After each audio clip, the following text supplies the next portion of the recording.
आज आहे दत्त जयंती आणि आपल्या मिनी व्हिडिओला सुरुवात झाली आहे. हालाकी कोणी व्हिडिओ बघू नाही तर नको बघू, म्हटलं मग आपलं काम आपण करावं.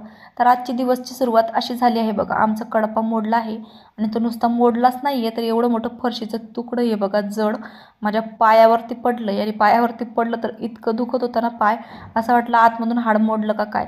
तर सूज आली होती आणि जखम पण थोडीशी झाली होती पायाला. तर म्हटलं आज थोडा आरामच करूया, कुठंच काही जायचं नाही, घरातच बसायचं गप. तर दिवसाची सुरुवातच अशी झाली होती बघा. सकाळी 6-6:30 वाजता हा फरशीचा तुकडा माझ्या पायावर पडला आहे.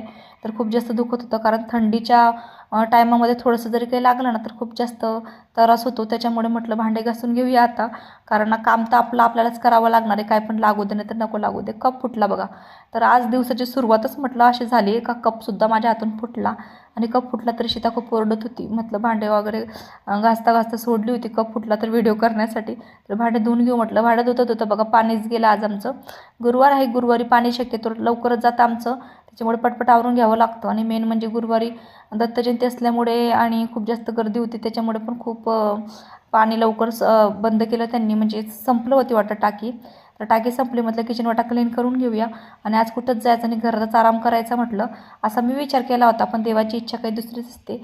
देवाला दर्शनासाठी बोलवायचं होतं म्हणून दत्त मंदिरात जायची तयारी झाली अचानकच. तर शीतल होती ना, शीतल आमची बाजूची, तिने खूप जास्त हट्ट केला, चला काकू चला. तर नेक्स्ट व्हिडिओ नक्की बघा, भाग दुसरा. तर चला.